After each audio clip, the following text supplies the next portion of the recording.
Hi hello welcome to post 60. నేను మీ మురళీరాపల్లి.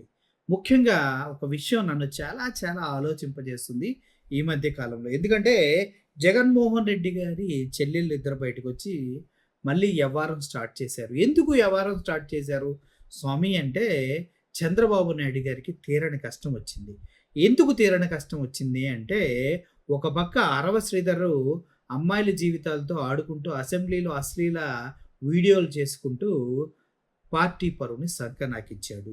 Next ఇంకో పక్క బిఆర్ నాయుడు తిరుమల తిరుపతి దేవస్థానంలో ప్రధాన చైర్మన్‌గా ఉండి ఒక మహిళతో సాగించినటువంటి ఇల్లీగల్ రిలేషను వార్తల రూపంలో సోషల్ మీడియాలో వచ్చింది. ఆ తర్వాత ఎందుకో తట్టుకొని ఏదో విధంగా బ్రతుకుతూ ఉంటే సొంత పార్టీకి సంబంధించినటువంటి ఎంపీ, ఏలూరు ఎంపీ మహేష్ కుమార్ యాదవ్ ఆయన డ్రగ్స్‌ని విచ్చలవిడిగా సేవించి వచ్చిన పోలీసులపైనే కాల్పులు జరిపి చివరికి పట్టుబడిపోయి 1 కాదు, 2 కాదు, 3 కాదు అంతకన్నా డ్రగ్స్‌కి సంబంధించినటువంటి రిమైన్స్ ఆయన బాడీలో దొరకడం జరిగింది. ఇప్పుడు ఏం చేయాలి? ఈ మొత్తం టాపిక్‌ని డైవర్ట్ చేసి పడేయాలి. పైగా ప్రజలు మొహం మీద ఉమ్మేస్తూ ఉన్నారు. మొన్నటికి మొన్న వికలాంగులకి ఏదో ఫ్రీ బస్ అంటూ ఏదో చేస్తే దానికి కూడా కనీసం పట్టుమని 10 మంది జనాలు కూడా అక్కడికి రాని పరిస్థితి. ఏంటి జనసేన పార్టీ నుంచి పవన్ కళ్యాణ్ గారు, లోకేష్ గారు, చంద్రబాబు నాయుడు గారు వెళ్ళినా కూడా కనీసం దేకని పరిస్థితి అక్కడ. ఇటువంటి సందర్భాల్లో ఏం చేయాలి? ప్రత్యామ్నాయంగా వాడుకోవడానికి వీళ్ళ దగ్గర ఏమున్నాయంటే, పాడిందే పాటరా పాచిపల్లా డాష్‌రా అని సేమ్ పాత పల్లవిని అందుకున్నారు. ఏం చేశారు? వీళ్ళ కుటుంబం నుంచే ఇద్దరు మహిళలున్నారు. వాళ్ళు ఎలక్షన్ టైంలో తప్పించి మామూలుగా బయటికి రారు. ఎందుకంటే 200 కోట్లు ఎలక్షన్ టైంకే అయిపోయి ఉంటే మళ్ళీ కొత్తగా ఫండింగ్ ఏదో జనరేట్ అయినట్టుంది. అయితే వాళ్ళిద్దరూ కూడా వచ్చి ఇప్పుడు మళ్ళీ వైఎస్ వివేకానంద రెడ్డి హత్య కేసులో నిందితులంటూ ఒక ఆవిడ, ఇంకో ఆవిడొచ్చేసి ఇటువంటి అన్నయ్య ఎవరికీ ఉండకూడదంటూ ఇంకో ఆవిడ, తగుదునమ్మా అంటూ విజయమ్మ గారితో ఒక లెటర్ రాయించి, ఆ లెటర్‌లో నలుగురు మనవళ్ళు అంటూ ముగ్గురు మనవరాళ్ళు ఉన్నటువంటి కుటుంబంలో నలుగురు మనవలకు ఈక్వల్‌గా షేర్ అంటూ ఒక ఫేక్ లెటర్‌ని బయటికి రిలీజ్ చేయించి, మొత్తానికి చంద్రబాబు నాయుడు గారు అనుకున్నట్టుగా కథని ముందుకు నడిపిస్తూ ఉన్నారు. ఈ క్రమంలోనే నాకు అర్థం కాని విషయం ఏంటంటే, జగన్మోహన్ రెడ్డి గారి కుటుంబంలో ఉన్నటువంటి ఆడవాళ్ళతో రాజకీయం చేయాల్సినటువంటి దుస్థితి ఒక విజనరీకి వచ్చిందా అనేది నాకు అర్థం కాని విషయం. ఎందుకంటే చంద్రబాబు నాయుడు గారు నీతులు చెప్తాడు గానీ చెయ్యడు అంటూ చాలా వార్తలు బయటకు వస్తున్నాయి. ముఖ్యంగా చంద్రబాబు నాయుడు గారు ఏమంటారు? జగన్మోహన్ రెడ్డి చెల్లికి మోసం చేశాడు, చెల్లికి ఆస్తులు ఇవ్వలేదు అని చెప్తూ ఉంటారు. అటువంటి చంద్రబాబు నాయుడు గారికి చెల్లెళ్ళు ఉన్నారు, అక్కలు ఉన్నారన్న విషయం మీకు తెలుసా? చంద్రబాబు నాయుడు గారు ఎప్పుడైనా వాళ్ళ చెల్లెవరో, వాళ్ళ కుటుంబ సభ్యులు ఎవరో మీకు పరిచయం చేశారా? మరి అటువంటి కుటుంబ సభ్యులు ఇప్పుడు హెరిటేజ్‌లో ఎన్ని ఆస్తులు చంద్రబాబు నాయుడు గారు రాసిచ్చారు? వాళ్ళ చెల్లెల కుటుంబాలకి ఎన్ని కోట్ల ఆస్తులు ఇచ్చాడు? ఇప్పటివరకు వాళ్ళ చెల్లెళ్ళు ఎవరనేది ప్రపంచానికి ఎందుకు తెలియలేదు? చివరికి వాళ్ళ నాన్నగారు ఎవరు? ఆళ్ళ నాన్నగారు ఏమైపోయారు? ఆళ్ళ నాన్నగారు చనిపోయినప్పుడు చంద్రబాబు నాయుడు గారు కనీసం వెళ్ళలేదు. ఆళ్ళ నాన్నగారు చనిపోయినప్పుడు మన హిందూ సాంప్రదాయాన్ని గౌరవిస్తూ గుండు కొట్టించుకుంటాం. కానీ గుండు కూడా కొట్టించుకోలేదు. వాళ్ళ అమ్మగారు అమ్మనమ్మ గారు ఏమైపోయారు? ఆవిడని మోసం చేసి 5 ఎకరాల భూమిని లోకేష్ గారి పేరు మీదే ఎందుకు రాయించారు? ఎందుకంటే అమ్మనమ్మ గారికి కూతుర్లున్నారు, కొడుకులున్నారు. వాళ్ళందరూ కలిస్తే వాళ్ళకి చాలామంది మనవలున్నారు. కానీ లోకేష్ గారికే మన హైదరాబాదులో ఉన్నటువంటి అత్యంత విలువైనటువంటి 5 ఎకరాల భూమిని లోకేష్‌కే ఎందుకు రాసించింది? అందుట్లో వేరే మనవళ్ళకు ఎందుకు ఇవ్వలేదు హక్కు అనే విషయాలు చంద్రబాబు నాయుడు గారు ఎప్పుడూ ఎవరికీ చెప్పలేదు. అంతేకాదు లోకేష్ గారు కానీ ఎవరు కూడా దీనిపైన మాట్లాడరు. ముఖ్యంగా పక్కింటోళ్ళ విషయాల్లో ఎందుకు దూరుతున్నారు చంద్రబాబు నాయుడు గారు అంటే, ఇప్పుడున్నటువంటి రాజకీయ అనిచితిని, అంటే ఇక్కడున్నటువంటి ఆ సిట్యుయేషన్‌ని కంట్రోల్ చేయడానికి వేరే మార్గాలు ఏమి లేవు. ప్రజలు చెబితే నమ్మట్లేదు. పవన్ కళ్యాణ్ చెప్పినా, లోకేష్ చెప్పినా, ఎవరు చెప్పినా నమ్మట్లేదు. చివరికి సొంత కుటుంబ సభ్యులు కూడా సీదరించుకునే స్థితిలో ఉన్నారు. ఎందుకంటే చంద్రబాబు నాయుడు గారి గురించి గతంలో ఒక బుక్కే రాశారు. చంద్రబాబు నాయుడు గారు మరదల వాళ్ళ హస్బెండ్. ఈ మరదల వాళ్ళ హస్బెండ్ నేను ఎందుకంటున్నాను అంటే పూరంధేశ్వరి గారి హస్బెండ్ అంటే అందరికి అర్థమవుతుందేమో. ఆయన రాసిన బుక్కులో వాళ్ళ తమ్ముడిని చైన్లతో కట్టేసినటువంటి ఘటనలు, సొంత తమ్ముడికే ఎటువంటి ఆస్తులు ఇవ్వకుండా ఆయన రాజకీయ భవిష్యత్తునే చంద్రబాబు నాయుడు గారి దగ్గరుండి నాశనం చేసేటట్టు అనేక రకాలైనటువంటి వాస్తవాలు మనం విన్నాం. అంతేకాదు చంద్రబాబు నాయుడు గారు వాళ్ళ తమ్ముడు చైన్‌తో కట్టేసిన పిచ్చివాడైతే పట్టించుకోలేదని కూడా బయట వార్తలు వస్తున్నాయి. ఇటువంటి చంద్రబాబు నాయుడు గారు వచ్చి ఇటు జగన్మోహన్ రెడ్డి గారి కుటుంబం పైన మాట్లాడుతూ ఉంటే అందరికీ ఆశ్చర్యం వేస్తుంది. ఏంటి దెయ్యాలు వేదాలు వల్లించినట్టుగా సొంత కుటుంబ సభ్యులకి ఏమి చేయని చంద్రబాబు నాయుడు గారు ఏదో షర్మిలకి తోడుగా ఉంటాడంటూ వార్తలు ఎందుకో బయటకు వస్తున్నాయి. దీనికి గల కారణాలు ఏంటనేది తెలియాల్సి ఉంది. ఒక విధంగా దీనిపైన కారుమూరి వెంకట కూడా క్లియర్‌గా మాట్లాడటం జరిగింది. ఆ వీడియోని మీకు చూపిస్తాను. వాస్తవాలు ఆయన ఇంకా చాలా స్పష్టంగా చెప్తూ ఉన్నారు. మీరు వినండి. తల్లి చెల్లి అని పెద్ద ఏది పడితే అది మాట్లాడుతున్నారు కదా.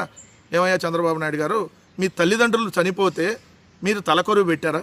మీ తల్లిదండ్రులు చనిపోతే కనీసం మీరు తలనీలాలన్నా ఇచ్చారా? కనీసం ఇప్పుడు మీ తల్లిదండ్రులు పుట్టినరోజు ఎప్పుడు, లేదంటే చనిపోయిన రోజు ఎప్పుడు, అంటే జయంతి ఎప్పుడు, వర్ధంతి ఎప్పుడు అన్నా కనీసం మీకు తెలుసా? ఇదేనా మీరు ఇంకా తల్లి గురించి, తండ్రి గురించి, చెల్లెల గురించి మాట్లాడేది? ఇంతకీ మీ చెల్లెళ్ళు ఎక్కడున్నారు ఇప్పుడు? మరి మీ చెల్లెళ్ళని ఎప్పుడు ఎందుకు ఎవరికి పరిచయం చేయలేదు? మరి మీ చెల్లెళ్ళని కనీసం ఇంటికి పిలిచి కనీసం చీర అవసరంలా, కనీసం జాకెట్ మొక్కైనా ఎప్పుడైనా పెట్టారా మీరు? మరి మీ చెల్లెళ్ళకి మరి హెరిటేజ్లో వాటా ఎందుకు ఇవ్వలేదు? మీ తమ్ముడు నారా రామ్మూర్తి నాయుడిని గొలుసులతో ఎందుకు కట్టేశావు? మరి నారా రామ్మూర్తి నాయుడికి హెరిటేజ్లో వాటాలు ఎందుకు లేవు? మరి వీటన్నిటికి మీరు సమాధానం చెప్పాలి కదా. మీరు ఆ తల్లిదండ్రుల గురించి మాట్లాడేది. ఏమయ్యా లోకేష్, మీ తాత పేరు ఖర్జూరపు నాయుడు అని నువ్వు ఎప్పుడైనా చెప్పావా? మీ తాత పేరు రామారావు అని చెబుతావు. కనీసం మీ తాత జయంతి వర్ధంతికి ఎప్పుడైనా ఫోటోకి దండం పెట్టావా? మీ నాయనమ్మ అమ్మనమ్మకి ఎప్పుడన్నా జయంతి వర్ధంతికి నువ్వు దండం పెట్టావా? కనీసం నివాళులు అర్పించావా? మరి మీరు నారా రోహిత్కి ఎందుకు వాటా ఇవ్వట్లేదు మీ హెరిటేజ్లో? మీరు చేసేదేమో ఇలాంటి డాష్ డాష్ పనులు, మళ్ళీ మీరే ఇంకోళ్ళ మీద విమర్శలు. ఆ ఈనాడు అనేటటువంటి ఒక రంకు పత్రిక. ఏమయ్యా కిరణ్, నువ్వేం చెప్పావు? నీ తండ్రి రామోజీరావుకి నీకు సంబంధం లేదు, రామోజీరావు మార్గదర్శిలో అవినీతికి పాల్పడితే నాకేంటి సంబంధం అన్న గొప్ప కొడుకు నువ్వు. సిగ్గుండాలి మళ్ళీ మాట్లాడితే. ఎవరైతే మీ తమ్ముడు సుమనం చెప్పాడు మీ నాన్న గురించి, రామోజీరావు గురించి, అంతకంటే నీచుడు ఈ దేశంలో ఉండడు, రామోజీరావు లాంటి తండ్రి ఉండటం నేను చేసుకున్న దురదృష్టం అని చెప్పినటువంటిది మర్చిపోయావా? ఏదైతే ఈనాడు కిరణ్ అడుగుతా ఉన్నా, అయ్యా మీ పెదనాన్న విశ్వనాథం గారు చనిపోయి ఉన్నారు కదా, విశ్వనాథం గారి కుటుంబానికి మీరేమన్నా ఈనాడు నుంచి ఆస్తులు ఇచ్చారా? మార్గదర్శించి ఏమైనా ఇచ్చారా? మీరు చేసేదేమో ఇలాంటి డాష్ డాష్ పనులు, మళ్ళీ మీరే ఇంకోళ్ళ మీద విమర్శలు. తల్లి చెల్లి అంట. చంద్రబాబు నాయుడు గారు చెప్పే నీతి వాక్యాలు ఇవి. కనీసం మీ తల్లిదండ్రులు చనిపోతే తలనేలాలు ఇవ్వలేదు, గుండు కొట్టించుకోలేదు, నువ్వు మాట్లాడతావు? ఇంత ప్రేమిటి బాబు శతమానం భవతి. విన్నారు కదా.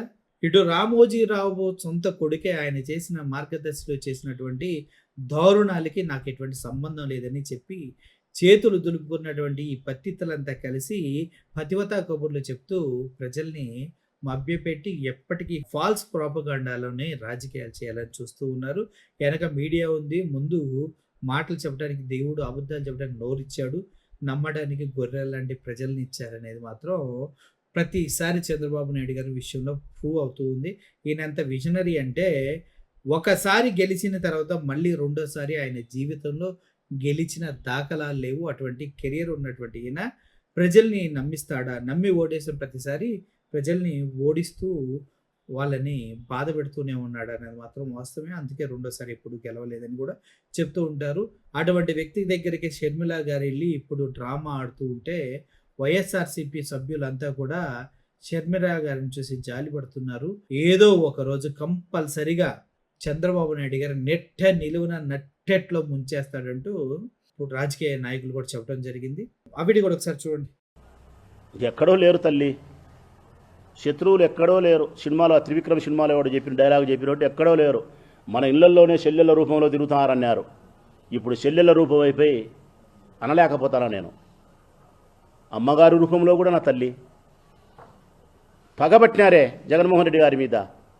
కాంగ్రెస్ పార్టీ పగబట్టింది, జనసేన పార్టీ పగబట్టింది, తెలుగుదేశం పార్టీ పగబట్టింది, ఢిల్లీలో ఉండే పెద్దలు పగబట్టినారు, ఇంట్లో ఉండే చెల్లెలు పగబట్టింది, అమ్మ ఆదరణ కరువైంది.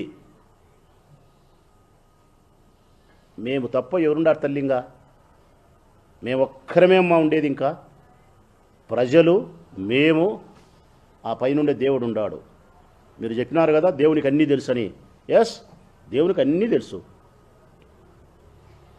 దేవుని యొక్క న్యాయమే న్యాయం అన్నారు మీరు మీ ప్రకటనలో. ఇంకొక మాట కూడా నేను ప్రజలకు చెప్తా ఉన్నా.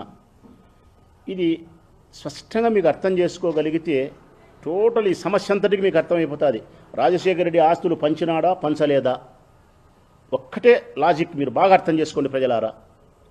దీనికి సమాధానం కూడా చెప్పాలా. గౌరవనీయులైనటువంటి మాతృ సమానులైన విజయమ్మ గారు ఆస్తులు పంచినారు రాజశేఖర రెడ్డి గారు 2009లో. అయిపోయింది. ఎవరి వ్యాపారాలు వాళ్ళవి. కేసులో ఆయన ముద్దాయి చేసినారు జగన్మోహన్ రెడ్డి గారిని తప్పుడు కేసు పెట్టి. ఈడీ అటాచ్మెంట్ ఇచ్చింది. ఆస్తులు ఏదే కానీ అమ్మడానికి కానీ బదలాయింపు ఏమీ లేదు. కేసు తగ్గేంత వరకు ఆస్తులు అట్నే ఉండాలని చేసింది. నేను అడుగుతా ఉన్న విజయమ్మను, రాజశేఖర రెడ్డి ఆస్తులు ఏమైతే జగన్కు వచ్చినాయో కుడిపక్క దీంట్లో నుంచి పెంపకం చేసుకుంటా పోయినాడో, ఎడమ పక్క షర్మిలమ్మకి ఏమైతే ఆస్తులు వచ్చినాయో పెంపకం చేసుకుంటా పోయిందో, మరి దీనికి మాత్రమే అటాచ్మెంట్ ఇచ్చినారు కదా తల్లి. జగన్మోహన్ రెడ్డి గారు ఆస్తులకు మాత్రమే అటాచ్మెంటు. ఈ ఎడమ పక్క ఉండే షర్మిలమ్మ ఆస్తులకు అటాచ్మెంట్ లేదు. అంటే ఏమని అర్థం తల్లి? అప్పటికి ఆస్తి 2 భాగాలైందని. ఆస్తి 2 భాగాలైందని. ఇది పుట్టినిల్లని, ఇది మెట్టినిల్లని. జగన్మోహన్ రెడ్డి గారిది తండ్రి ఆస్తి, తన సొంత ఆస్తి, తను సంపాదించుకునేది. షర్మిలమ్మకి ఇచ్చినది మెట్టినింటికి పోయింది, అత్తగారింటికి. ఆమె ఆస్తి అయిపోయింది. అందుకే ఆ ఆస్తికి అటాచ్మెంట్ ఇలే, ఈ ఆస్తికి అటాచ్మెంట్ ఇచ్చినారు. ఇవన్నీ మేము మాట్లాడితే, ధర్మం చెప్తే, న్యాయం చెప్తే, ఆస్తిలో నుంచి తను సంపాదించుకునే ఆస్తిలో నుంచి రాజశేఖర రెడ్డి అన్న వాళ్ళ చెల్లెలు విమలమ్మకు ఆస్తి పంచిచ్చినాడమ్మా అని అడుగుతాను నేను. రాజశేఖర రెడ్డి అన్న ఒక చెల్లెలుంది విమలమ్మ, పంచిచ్చినాడా భాగం, సగభాగం? లేదు. షర్మిలమ్మ భర్త అనిల్ ఉన్నాడు. మరి ఆమెకు చెల్లెలు ఎంతమంది ఉన్నారో నాకు తెలియదు. కానీ ఉంటే తన తండ్రి సంపాదించిన ఆస్తిని కానీ ఆ తర్వాత అనిల్ సంపాదించుకునే డబ్బులో నుంచి, ఆస్తుల్లో నుంచి సగభాగం తన చెల్లెలకు పంచిచ్చినాడా అని అడుగుతానా నేను. అది వద్దు. చంద్రబాబు నాయుడికి 2 చెల్లెళ్ళు, రాజేశ్వరి, హైమావతి.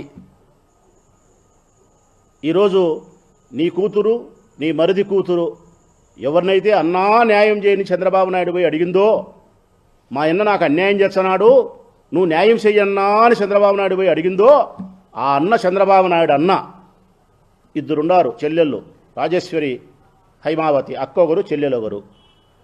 ఇచ్చినాడమ్మా. తన తండ్రి ఆస్తి 2 ఎకరాలలో ముక్కాలు ఎకరా పంచుకున్నారా? లేకుంటే ఇప్పుడు 930 కోట్ల అఫిడవిట్లో చూపించినాడు, 1,00,000 కోట్లు ఉందని చెప్పి మీడియా ముందు చెప్పినాడు ఆయన. 1,00,000 కోట్ల ఆస్తి ఉంది, నాకేముంది, అన్యాయం చేయనీకి అన్నాడు, అవినీతి చేయనీకి చంద్రబాబు నాయుడు. ఈ 1,00,000 కోట్లలో హైమావతి గారికి, రాజేశ్వరి గారికి సగభాగం ఆస్తులు పంచినాడా? లోకేష్ పంచినాడా? లోక విరుద్ధమైనటువంటి అభిప్రాయాలను తీసుకొచ్చి జగన్మోహన్ రెడ్డి గారి మీద రుద్ది ఆయన వ్యక్తిత్వాన్ని హననం, శత్రువులు చేసినారు. ఇప్పుడు ఇంట్లో వాళ్ళే వేస్తున్నారు. చూశారు కదా, రాబోయే రోజుల్లో ఏం జరుగుతుందంటే, చంద్రబాబు నాయుడు గారు ఎన్ని చెప్పినా కూడా చివరికి మహిళలకి అన్యాయం చేసే క్రమంలో ముందున్నారు. సొంత చెల్లిని, అన్నని, కుటుంబ సభ్యుల్నే పక్కన పెట్టుకొని వాళ్ళ ఆస్తిలో కనీసం చిల్లి గవ్వ కూడా ఇవ్వకుండా, సొంత మనవాళ్ళు ఎంతమంది ఉన్నా కూడా కేవలం లోకేష్ గారికి ఆస్తి మొత్తం వాళ్ళ అమ్మ రాయించే విధంగా ప్రేరేపించి దాన్ని కూడా చివరికి సొంతం చేసుకున్నటువంటి చంద్రబాబు నాయుడు గారిని, లోకేష్ని షర్మిల ఎలా నమ్ముతుందంటూ ప్రతి ఒక్కరు అంటారు. మీరేమంటారు? సో ఇది వాస్తవం, నిజం, ప్రజలు తెలుసుకోవాల్సింది. Thank you for watching this video. Chandrababu Naidu గారికి ఆపద వచ్చిన ప్రతిసారి షర్మిలమ్మ గారు వస్తూ ఉన్నారు. ఆ షర్మిల గారు రావడమే కాదు, సునీత గారు కూడా వస్తున్నారు. ఇంకొక నోట్ చేయాల్సిన పాయింట్ ఉంది. జగన్మోహన్ రెడ్డి గారికి కానీ, వాళ్ళ సతీమణి భారతి గారికి కానీ వివేకానంద రెడ్డి హత్య కేసులో ఎటువంటి చేయలేదు, ఏమీ చేయలేదంటే సుప్రీంకోర్టు, సిబిఐ పూర్తిగా నమ్మి వారిని కనీసం విచారణకు కూడా పిలవకుండా కేసు క్లోజ్ చేసిన విషయం ప్రతి ఒక్కరు గుర్తుంచుకోవాలి. దీన్ని ఎన్ని చేసినా కూడా ప్రతిసారి దీనిపైన మాట్లాడుతూ అసత్యాలని ప్రజల్లోకి తీసుకెళ్తున్నటువంటి కూటమి ప్రభుత్వాన్ని నిలదీయవలసిన అవసరం ఎంతైనా ఉంది. అర్థం చేసుకోండి. Thank you for watching this video. మొలై signing off. Thank you so much.